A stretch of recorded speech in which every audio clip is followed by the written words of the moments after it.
Bom, gente, hoje eu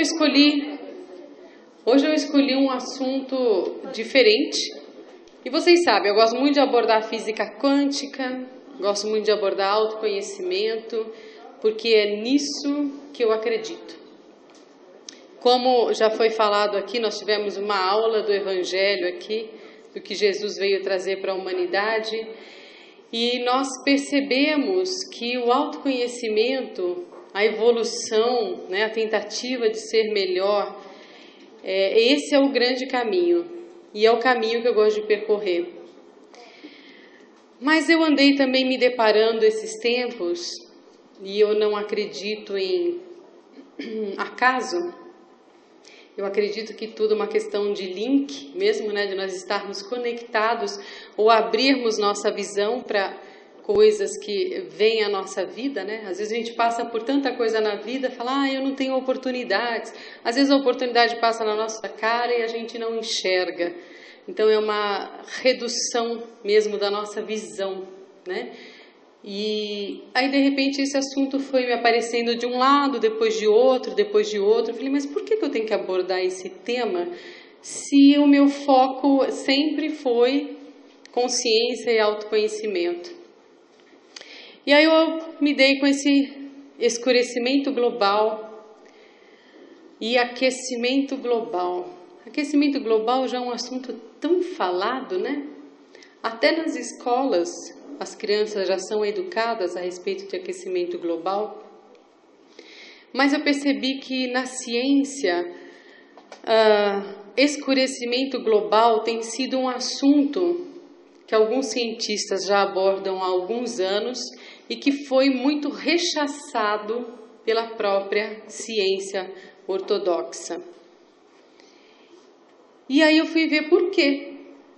O que é escurecimento global? Alguém aqui já ouviu falar sobre isso? Ninguém? Ótimo, então eu não vou ser repetitiva. E é um fenômeno novo que foi descoberto no planeta, que todo mundo que estuda meteorologia, geofísica, está estudando, porque nós não conhecíamos. E alguns cientistas, vários cientistas do mundo inteiro conseguiram compilar informações para definir esse fenômeno, que é o escurecimento global. E eu estou abordando esse tema justamente porque ele é omitido da população em geral. E eu me sinto, de uma certa forma, como eu gosto de estudar, gosto de pesquisar, principalmente aquilo que a ciência rechaça, é o que eu mais gosto de falar, porque normalmente tem um fundo de verdade. E para nós, que somos do povo, não temos acesso a muitas informações importantes. E nós temos o direito de saber. É por isso que eu estou abordando esse tema.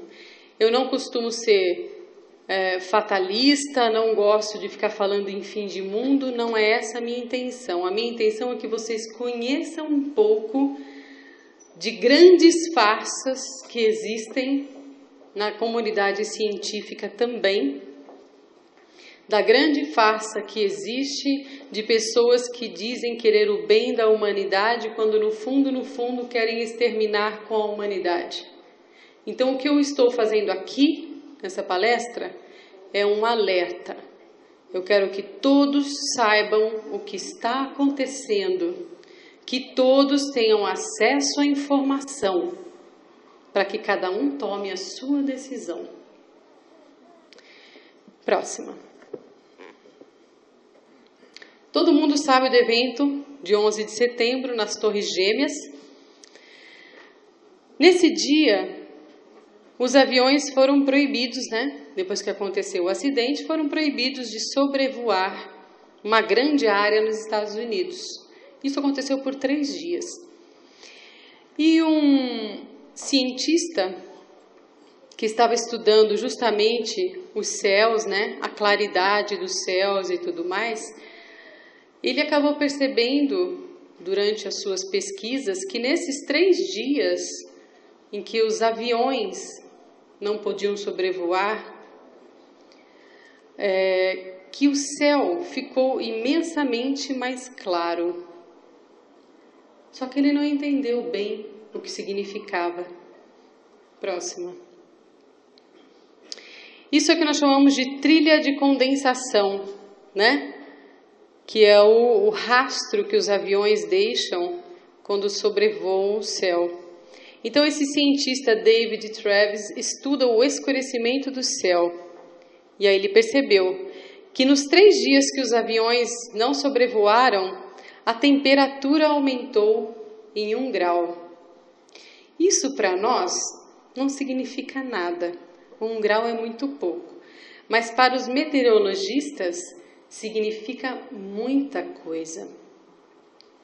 1 grau é responsável por alteração de muita coisa em cadeia no planeta. Próxima.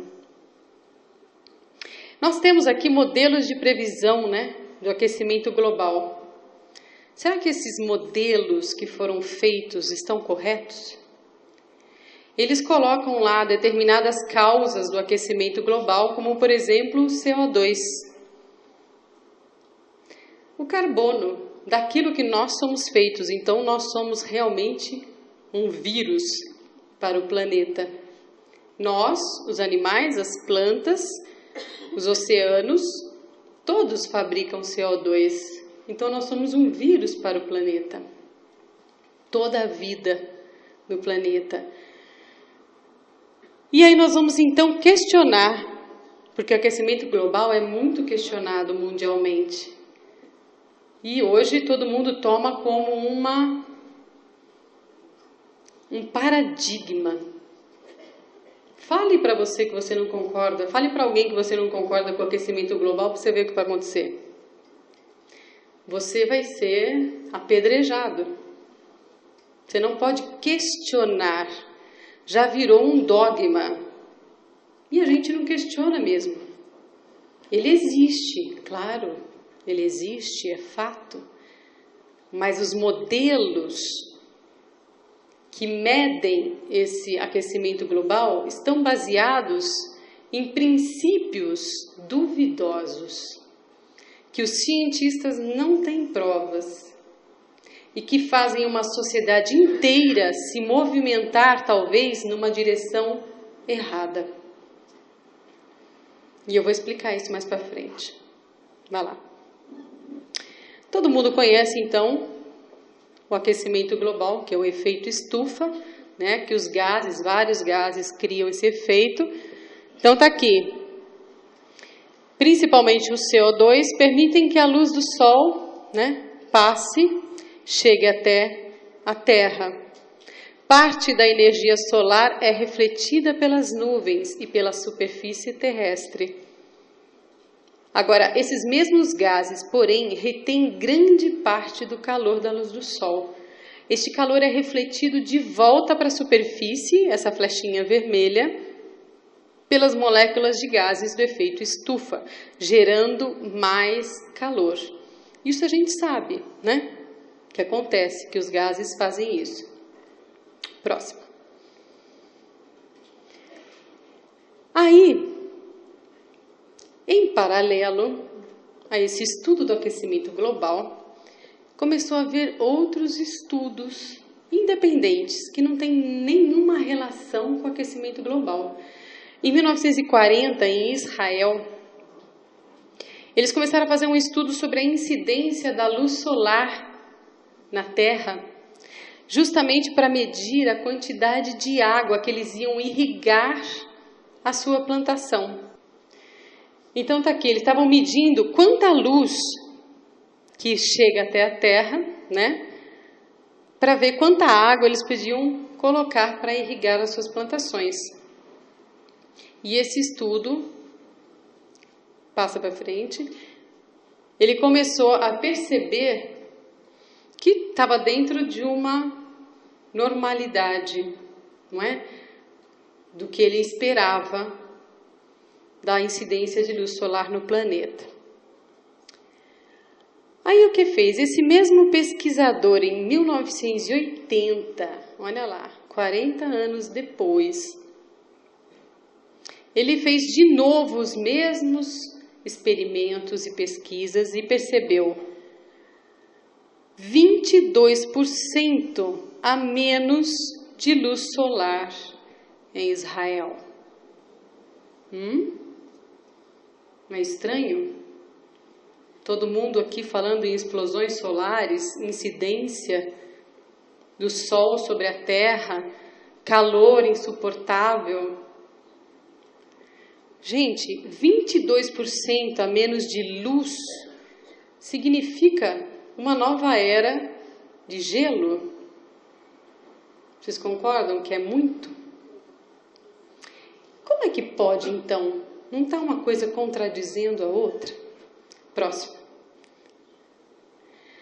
Então, eles coletaram dados meteorológicos do mundo inteiro, com a mesma pesquisa de incidência de luz solar, e perceberam que na Antártida, 9% de luz solar a menos. Nos Estados Unidos, 10% de luz solar a menos. Na Rússia, 30% de incidência de luz solar a menos. É como se a gente não tivesse recebendo tudo isso aqui a menos de luz solar no planeta. 16% nas Ilhas Britânicas. Aí eles concluíram então que não é um lugar apenas focado em Israel, mas era um efeito que acontecia no mundo inteiro. Todos tinham, num grau maior ou menor, a mesma ocorrência. Próxima. Aí os cientistas então começaram a falar. Não pode, vocês estão doidos. Nós estamos com efeito de aquecimento global. A gente estaria congelando se fosse isso. Então foram pessoas, cientistas, pesquisadores, que foram muito rechaçados pela ciência, desacreditados como sempre, né? Isso é uma estratégia que a gente já conhece. Quando começam a falar mal de um cientista, eu já fico esperta. Eu falo, opa, que verdade esse cientista está querendo trazer? Não é? A quem interessa ele calar a boca. E isso aconteceu com esses cientistas. Por isso esse assunto nunca veio muito à tona. Vai lá. Então é um paradoxo. Nós conhecemos o efeito estufa. Próxima. Então, eles fizeram uma outra pesquisa, também independente. Porque existem pesquisas de todos os tipos no planeta para objetivos diferentes. A taxa de evaporação é uma coisa muito importante que é medida no planeta para saber a incidência das chuvas, né? A formação das nuvens, que são muito importantes para o planeta. Eles perceberam que a taxa de evaporação também está caindo. Mas espera aí, se está mais calor, não deveria ter mais evaporação? Também não é estranho? Esquisito. Próximo. A gente vê, quando coloca uma panela no fogo com a água fervendo, a evaporação é imensa. Se nós estamos no efeito estufa, a evaporação teria que aumentar. E também é um efeito que acontece no mundo inteiro, não é localizado. A evaporação diminuiu. Próxima. Aí eles pesquisaram, mas quais são os fatores, né, os principais para a taxa de evaporação? Luz solar é o principal. Umidade e vento. Então não é necessariamente o calor, mas a incidência de luz solar, a umidade e o vento. A luz solar é o principal elemento que mexe com a taxa de evaporação. Então comecem a fazer links. Luz solar aumenta a evaporação. Se nós estamos diminuindo a luz solar, estamos diminuindo a evaporação. Próximo. Conclusão. Queda na evaporação igual a queda de luz solar. Isso é uma das conclusões que os cientistas chegaram quando começaram a agrupar pesquisas do mundo inteiro desses assuntos diferentes. A nossa taxa de evaporação diminuiu 100 milímetros em 30 anos e a luz solar, 250 megajoules a menos em 30 anos. Isso é um número bastante razoável, não é? Para quem entende um pouquinho de energia. Próxima. Tudo que nós criamos para gerar energia causa poluição. Nós sabemos que o efeito estufa está aí e que a nossa base de tecnologia de queimar óleo, combustível, carvão, é uma coisa que contribui sim para o efeito estufa. Próxima.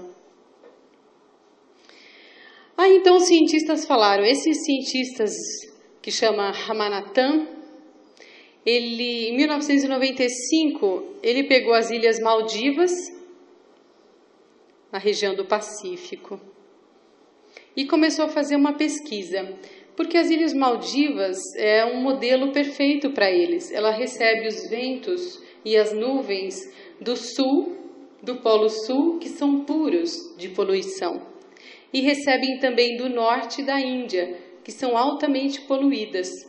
Então eles conseguiam ter um modelo mais preciso dessas medições que eles queriam fazer do escurecimento global. Então ele estudou as nuvens poluídas ao norte, que é 10 vezes mais gotículas de chuva do que nas nuvens despoluídas do sul. Gotículas de chuva? O que tem a ver isso com as nuvens poluídas? Nós vamos perceber que as nuvens carregadas de poluição, daquilo que nós contribuímos para a poluição, ela tem muito mais gotículas de chuva. E aí nós vamos passar um filmezinho para vocês entenderem por que é que gotícula de chuva é tão importante.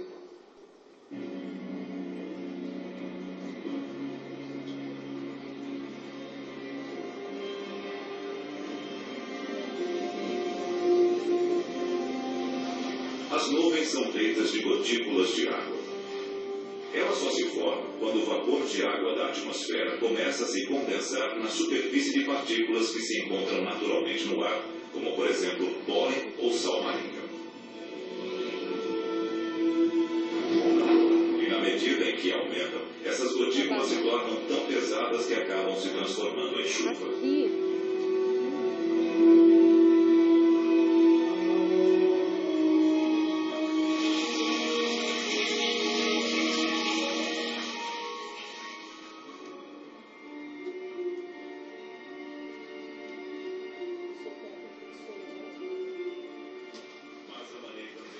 Baixou demais. Tinha mais partículas do que o ar não poluído. Partículas de cinza, fuligem e dióxido de enxofre.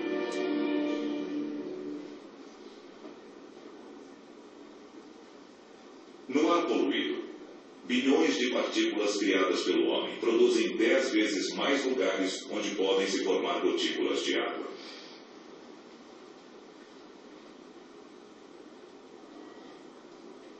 Isso quer dizer que nuvens poluídas contêm muito mais gotículas de água, cada uma delas bem menor do que seria naturalmente. E muitas gotículas pequenas podem refletir muito mais luz do que menos gotículas maiores. Isso quer dizer que as nuvens poluídas refletem mais luz no espaço, impedindo que o calor do Sol passe.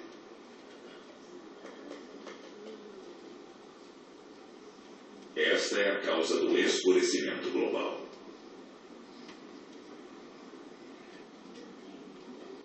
Próxima. Então vocês entenderam como funciona o processo de chuva com nuvens poluídas? Nós criamos um espelho e a luz do sol, então ela se reflete nesse espelho e volta para o espaço. E menos luz, então, incide na Terra. Isso é um dos fatores que eles encontraram sobre o escurecimento global. Aí nós começamos a ver o que isso mais pode influenciar para o ser humano. Em 84, a seca e a fome na Etiópia chocam o mundo. Por uns 20 anos, mais ou menos, eles não tiveram as monções. E ninguém entendia por que as monções não vinham. E as monções, na verdade, é o sopro de vida deles. Porque é um lugar muito seco, muito árido, e com as monções a água vem e toda a vida floresce. Então nós vamos entender como é que esse processo de escurecimento global interferiu também. É uma das causas que interferiu nas monções que trouxe a fome na Etiópia. Isso que eu expliquei, as monções são sazonais, né? Olha lá, a região da África que eles chamam de Sahel, que é a região onde as monções acontecem. Aqui. Vamos lá.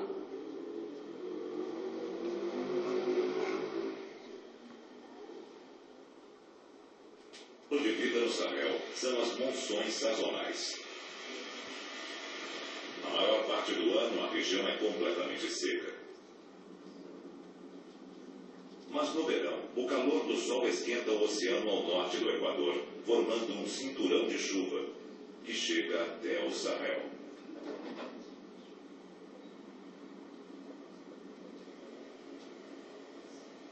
Então esquentou. Por 20 anos, nos anos 70 e 80, esse cinturão de chuva tropical falhou consistentemente em se formar ao norte e as monções africanas não apareceram. Bom, o que ele fala aqui, o que ele termina de falar, que essas nuvens que são criadas pelo calor que aquecem o oceano, na verdade elas fugiram para o sul, elas não foram para o hemisfério norte, daí as monções não terem ocorrido. É isso que os cientistas falaram, né? Então, o que ele falou? O cientista falou, bom, eu, por curiosidade, vou pegar o experimento daquele indiano, cientista indiano, que ele fez lá nas Maldivas, né, para definir lá a taxa de evaporação, as chuvas e a poluição, e vou comparar, então, com a poluição causada na Europa, para ver se esses dados batem com o problema das monções. Ver a poluição da Europa e da América do Norte sendo levada através do Atlântico, mas todos os modelos climáticos sugeriam que isso deveria ter pouco efeito sobre as monções.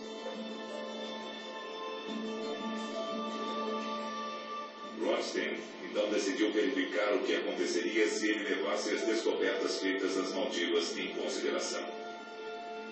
O que descobrimos em nosso modelo foi que quando permitimos que a poluição da Europa e da América do Norte afetasse as propriedades das nuvens no hemisfério norte, as nuvens refletiam mais a luz do Sol de volta ao espaço, e isso esfriava os oceanos do hemisfério norte. E para nossa surpresa, o resultado foi que os cinturões de chuva tropical se moveram para o sul, se desviando da poluição do hemisfério norte em direção ao hemisfério sul.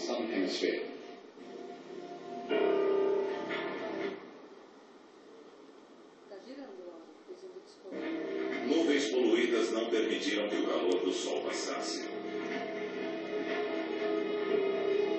Como era necessário calor para levar as chuvas tropicais para o norte,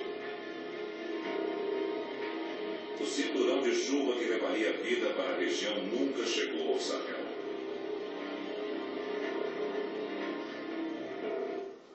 Isso, passa para frente, então. Quer dizer, então, que o nosso carro contribuiu para a seca e a fome na Etiópia. E aí a gente começa a se sentir responsável também, não é? Porque são efeitos dramáticos e que causaram a morte e a desgraça para muita gente no planeta, que talvez não tenham colaborado tanto para esse efeito como nós colaboramos. A nossa tecnologia, não é? Próximo.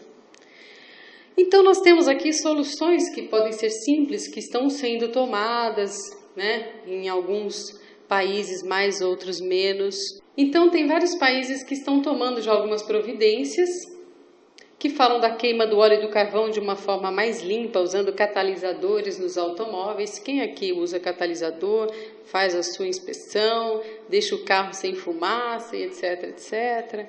Filtros nas usinas, combustíveis com baixo nível de enxofre, que são pequenas, mas que são algumas atitudes que ajudam nesse processo das nuvens carregadas, né? Dessas partículas pesadas. Próximo.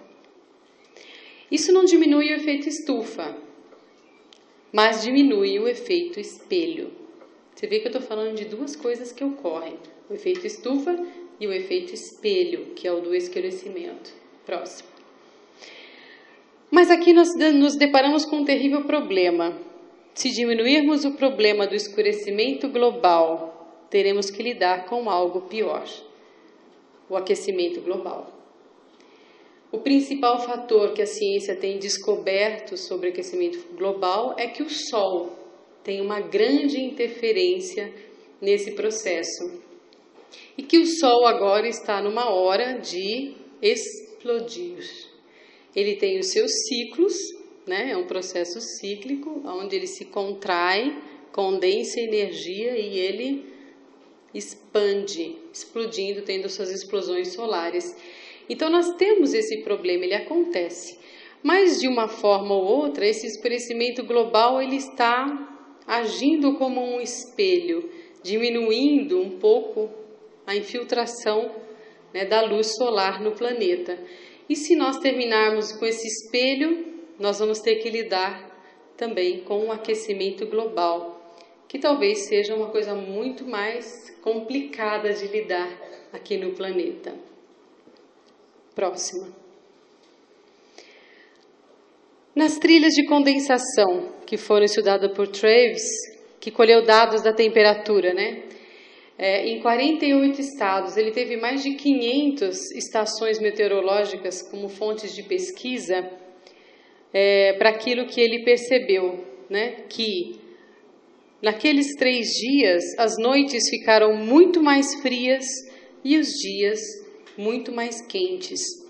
Então essa é a previsão que eles veem, né, terminando o escurecimento global ou diminuindo. Nós vamos ter então dias com temperaturas altíssimas, muito mais quentes, e à noite, noites muito frias, que são radicais, coisas que acontecem em poucos países hoje, mais ao norte, não é? Que acontece esse tipo de temperatura, de cair a 30 graus negativos, a 40 positivos e coisas do tipo. Próxima. Os nossos modelos de impacto do efeito estufa, de explosões solares, estão equivocados. Eles estão prevendo um aumento de 5 graus até o final do século. Se nós formos colocar mais esse item do escurecimento global, talvez não seja só isso, talvez seja uma outra medida. Então hoje todo mundo queria saber como é que poderia ser isso, quais são as previsões. Próximo. Então, seguindo essa previsão, junto com o escurecimento global, em 2030 nós já aquecemos 2 graus, derretendo o gelo da Groenlândia. Nós temos que notar que a Groenlândia já teve temperaturas mais altas do que tem hoje, tá? Já foi mais verde até, né? Então isso é um processo cíclico que ocorre no planeta. Aliás, isso sempre ocorreu no planeta, essas mudanças. Próxima.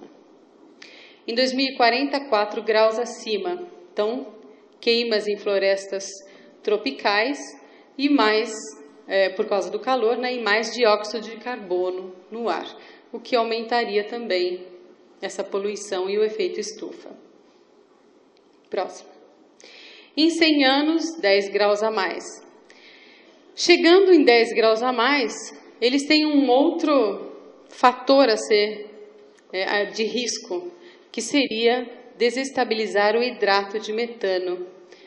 Que o hidrato de metano está congelado, né, preso abaixo do mar. E se esse gás, pelo calor, vai libertar então o metano para a atmosfera, né, aumentando também no aumento de temperatura provocado pela água do oceano. Então aqui ele vai ajudar.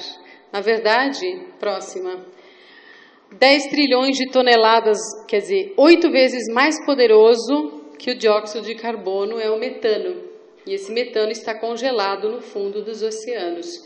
Se aquecer os oceanos, ou se mesmo se aquecer o magma da Terra e tiver grande movimentação, esse metano então pode ser liberado, sendo também um fator de risco para o planeta. Quem gosta de calor? Próxima. Então aqui nós, na verdade, temos que mudar nossos hábitos e a forma de utilizar energia, né? Hoje nós utilizamos sem pensar absolutamente na causa, no efeito que isso vai ter sobre as nossas vidas. Nós, digo eu, da geração dos anos 60 para frente, nós tivemos, até dos anos 50, nós tivemos muitas mordomias tecnológicas que não existiam antigamente. A energia elétrica foi a maior delas, não é? Os meios de transporte que melhoraram bastante. E nós nunca soubemos o que é a escassez desses recursos. Por isso, nós nunca fomos educados para trabalhar isso de uma forma mais inteligente. Tanto é que nós aqui, que formamos essa sociedade, nós que eu digo que tem lá seus 40, 50 anos, nós somos as pessoas que estão construindo essa sociedade aqui já há algumas décadas. Há uns 30 anos a gente já tem feito parte da sociedade, cada um na sua área, engenheiros, biólogos, professores, cada um na sua área. Nós formamos a sociedade e nós nunca pensamos em otimizar recursos, utilizá-los de uma forma inteligente. Pensamos? Nós não criamos isso. Isso começou na década de 90, a preocupação. E hoje está se tornando cada vez mais urgente que quem está vindo, todas as novas profissões, tenham que pensar sim em medidas muito mais inteligentes e fontes de energia não destrutivas ou muito menos destrutivas. Porque aí sim eu concordo que nós estamos sendo um vírus para o planeta. Nós estamos destruindo em larga escala e nós dizemos que não temos nada com isso, que são os governantes os culpados. Não é? Que são os engenheiros que fizeram lá o carro com petróleo. Gente, nós somos a sociedade. Nós, que eu digo mais velhos, é que fizemos todas essas tecnologias. Então somos sim responsáveis por isso. Não trouxemos nenhuma coisa melhor ou atitudes mais sábias para que os nossos filhos aprendam. E a gente está tendo que aprender na marra, não é? Próxima. Por exemplo, utilizar outro tipo de energia com transportes coletivos, deixar o carro em casa, usar bicicleta. Nossa, o dia que eu usar bicicleta, hein? Quero ver as minhas perninhas. Mas é uma forma que a gente tem de aprender, de usar energia eólica ao invés da elétrica, que o vento vai ter sempre no nosso planeta, não é? Gratuitamente. E, no entanto, a gente não pensa em soluções. E eu digo isso por mim. Mesmo em construções novas, a gente não pensa num tipo de construção com uma tecnologia mais limpa. Não é? Próxima. Luz solar, que nós também podemos utilizar e nós não planejamos isso para a nossa vida. Existem projetos de luz solar, de captação de luz solar muito mais baratos do que a gente possa supor. É uma questão apenas de pesquisa. E, no entanto, a gente não põe isso como um item importante para o nosso dia a dia. Próxima. Desmatamento. Nós ainda dependemos demais da madeira e já existem construções muito mais inteligentes que não precisam da madeira necessariamente para essas construções. E nós vamos ter que chegar nesse ponto. de aprender a utilizar materiais diferentes sem matar a vegetação para isso. Nós conhecemos tecnologia de superadobe, que é uma nova tecnologia que a NASA utiliza para criar uma casa na Lua sem precisar levar cimento e areia. Então existem formas de se construir mais inteligentes também. Próxima. E aí então vem um questionamento. Aquecimento global. Uma fraude? Tem muita gente que questiona. Aqui, muito pouca gente questiona o aquecimento global. Como eu disse no começo, né? CO2, eles dizem que é a principal causa do nosso aquecimento global. Houve épocas no planeta em que nós tivemos 10 vezes mais CO2 na atmosfera e não sofremos alterações no clima. Olha que estranho. Teve épocas no nosso planeta que o CO2 estava muito mais presente. Talvez uma época que a gente não estivesse aqui, mas ele estava presente. O aumento de temperatura começou antes da industrialização. Se o CO2 é a principal causa, em 1940 nós teríamos que começar um aumento da temperatura, porque a industrialização foi pesada, não é? Geladeiras, micro-ondas, televisão, tudo foi criado a partir daí. O que eu falei de nós temos uma tecnologia imensa à nossa disposição. No entanto, nós tivemos uma pequena era do gelo a partir de 1940. De 1940 a 1970, nós tivemos um frio muito maior do que o normal. Mas não teria que ser o contrário? Deixou de ser esse assunto do aquecimento global, deixou de ser assunto de ambientalistas para ser um assunto político, moral. Então hoje a melhor plataforma política é aquecimento global.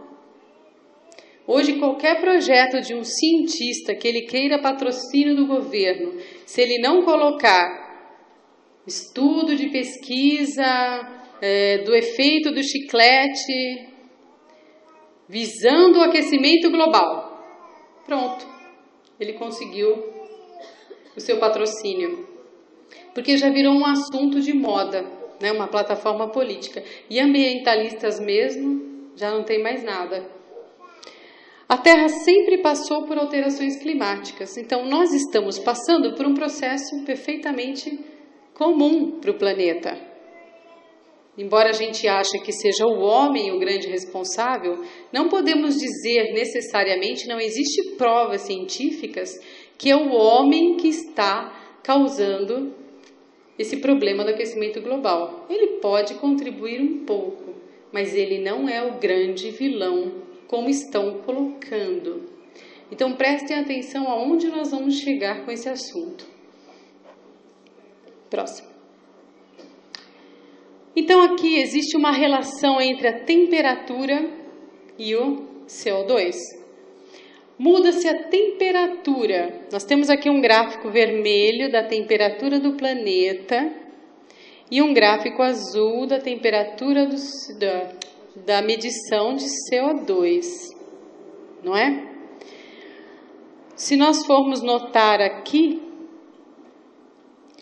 quando a temperatura sobe, depois sobe o carbono. A temperatura sobe, depois sobe o carbono. A temperatura desce, depois o carbono desce. Então, se nós formos olhar essas medições que eles fizeram, baseados nos gelos, né, que eles tiram das calotas e tudo mais, nós vamos perceber que a temperatura muda e depois de 800 anos o CO2 acompanha o gráfico de alterações de temperatura. Ou seja, quem muda primeiro? Quem? Ah, vocês estão ouvindo o que eu estou dizendo? A temperatura primeiro a temperatura sobe Depois de 800 anos, o CO2 sobe. Então, quem nasceu primeiro, o ovo, a galinha? Aqui a gente pode dizer que a temperatura aqui sobe primeiro para depois subir o CO2. Então, nós podemos dizer que o CO2 é o grande vilão do aquecimento global? Não. E todos nós, como eu já falei, já somos fontes de CO2. Todos os seres, inclusive as indústrias, né, que nós não colocamos. Tudo, animais, plantas, seres humanos, todos eles, e os oceanos, todos eles produzem CO2. Mas a temperatura primeiro é transformada, se mexe, e logo em seguida, depois de 800 anos, pouquinho tempo, né? É que o CO2 começa a se elevar junto com a temperatura próxima. Então, as explosões solares que nós temos visto, realmente é um grande colaborador para esse aquecimento global. Nós estamos sim com problemas para definir e para se resolver com relação às explosões solares. Próxima. Então, por que tanto investimento na ideia de aquecimento global? Aqui eu vou chegar então aonde eu quero. Por que eles insistem tanto em aquecimento global?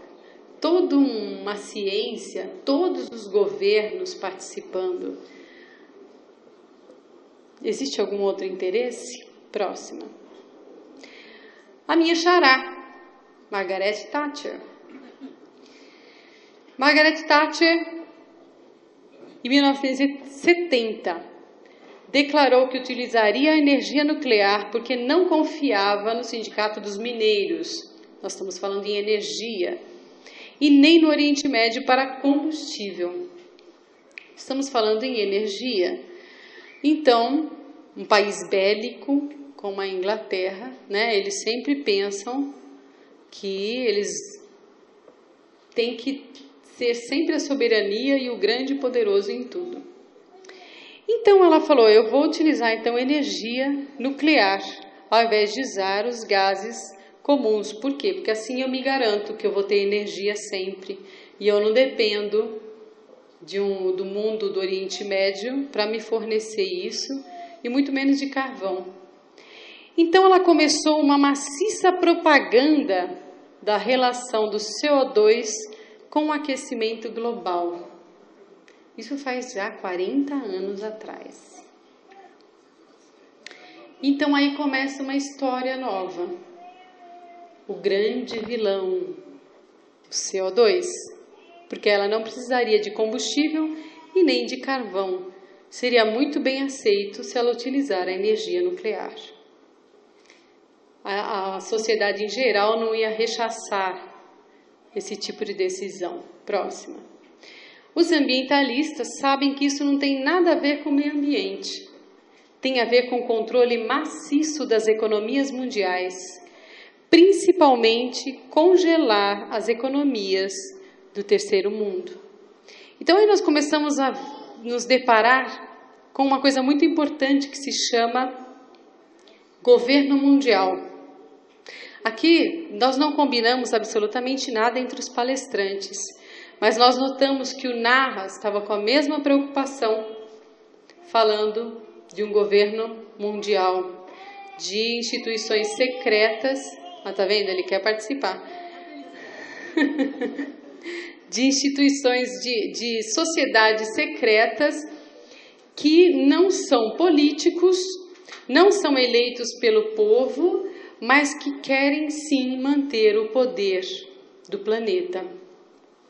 Então eles têm grandes interesses em que o terceiro mundo se congele, ou seja, não se desenvolva, para que o terceiro mundo possa sustentar o primeiro mundo. E eu não estou falando como uma rebelde sem causa. Eu estou falando pelos fatos, porque os fatos dizem muito mais. E todo o terceiro mundo sofre com isso, né? Principalmente a África, que não tem grandes líderes que possam reforçar a sua economia e o seu progresso. Próxima. Nova ordem mundial. A única saída é vencer. Isso já é uma suspeita já de muitos anos e que agora está começando a se tornar real. Por quê? Próximo. Banco Mundial Privado, que é o IMF, arquitetando crises econômicas. Gente, precisa ser muito bobinho para acreditar que tudo isso não é uma grande armação. As crises mundiais. Nós percebemos que nós somos joguetes. A Bolsa de Valores é um grande joguete. Olha lá, ela entende de economia. Está falando. Então, quer dizer, uma pessoa fala uma coisa aqui, o mundo inteiro se desaba. Toda a economia fica desestruturada, fica capenga. Como é que pode isso? Eu não entendo. Porque tudo isso é uma grande armação. Crises financeiras abalam principalmente economias frágeis, como as do terceiro mundo, que estão em desenvolvimento. Então isso não é intencional? Não é querer destruir?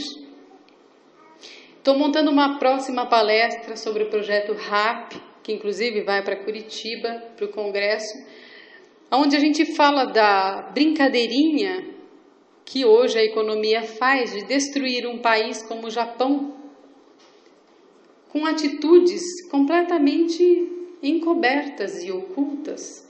Ninguém sabe quem foi, quem fez, de que jeito fez, mas são tecnologias que foram utilizadas para provocar e aumentar o problema no Japão, para destruir uma economia forte. Então hoje nós estamos sendo comprados por um único governo. Criação do Imposto Mundial de Carbono. Tem gente que já está assinando um tratado paralelo ao Tratado de Kyoto.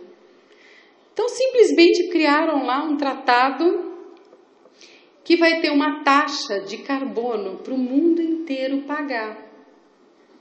Sabiam que vocês vão pagar porque vocês andam com carro e emitem CO2? Sabiam que vocês vão pagar porque vocês respiram e soltam CO2?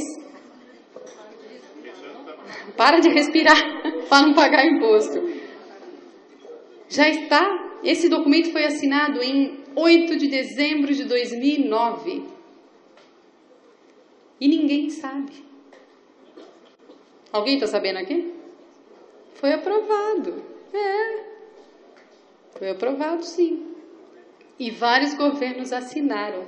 Lembra da Margaret Thatcher, em 1970, fazendo uma propaganda contra o CO2? Criando todo um clima da ciência contra o CO2? Para quê, gente?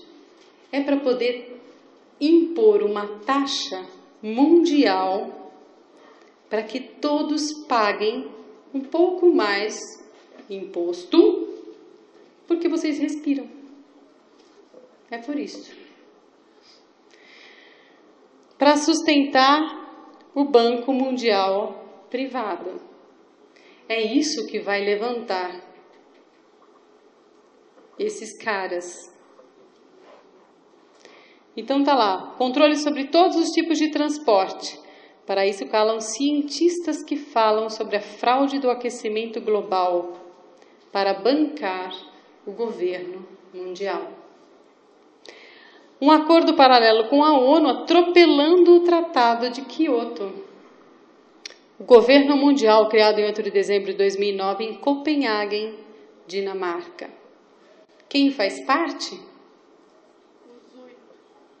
A grande elite, a pequena grande elite do planeta. Próxima. Aí eu comecei a cair num assunto que eu fiquei apavorada. Falei, gente, o que é isso? O professor já conhece bem, né? Então, eugenia. Aí eu comecei a ficar interessada porque isso é uma coisa que vem vindo desde o final do século XIX. no século XIX, cresceu demais no século XX e continua muito forte agora no século XXI, que é o controle, aqui eles falam em vários tipos de controle, né? Controle da comida para exterminar a raça humana. A eugenia, então, ela mexe com o controle social. Então, se a gente for estudar a eugenia, a gente fica de cabelo em pé. Porque isso, quando Charles Darwin falou sobre a teoria da evolução, quem sobreviveria? Só os mais fortes. Então, aí foi uma base, um embasamento para pessoas, tem várias pessoas que disseminaram a ideia da eugenia.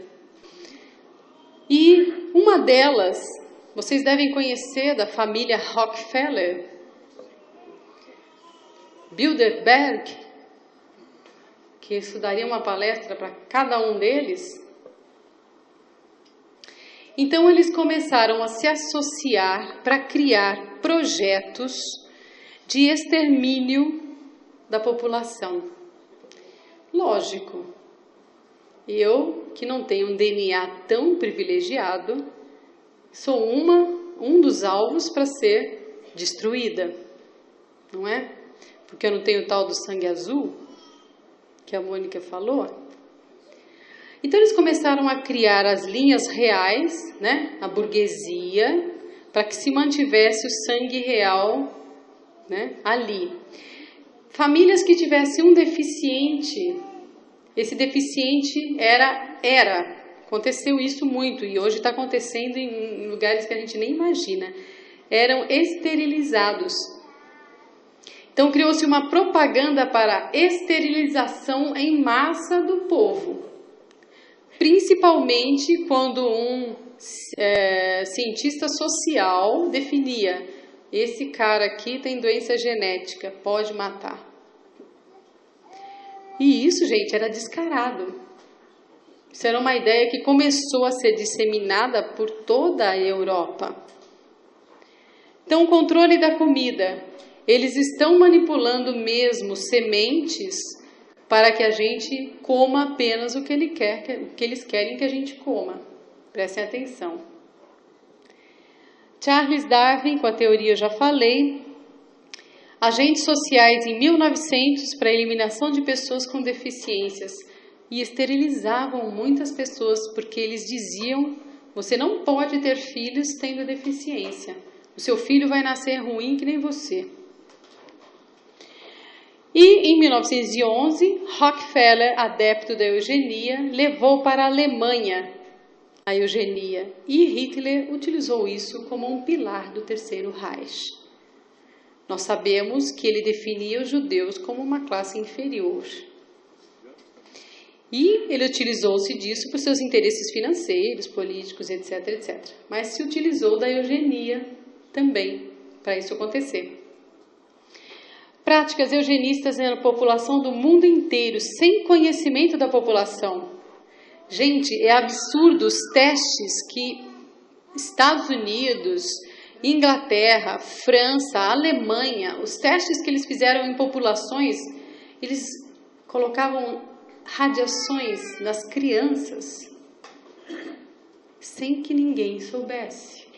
Eles davam injeções, vacinas, tipo antitetânica para uma criança junto com mercúrio, para fazer uma geração débil, causando uma parcial lobotomia, quando nós já não temos mais discernimento, para ser melhores comandados.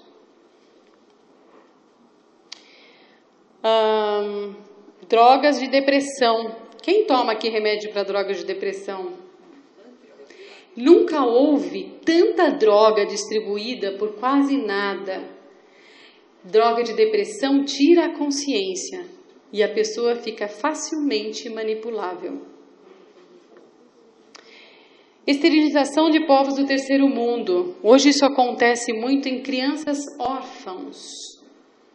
Testes de todo tipo, porque não vai ter um pai ou uma mãe que reclamem. É absurdo mas é real. Tudo por causa de poder. E a história do aquecimento global é a mesma história. Eles criam uma historinha para boi dormir com uma certa máscara para que a gente consiga aceitar como verdade, e no entanto o interesse deles é outro, completamente outro. Próxima. Então eu fico pensando aqui,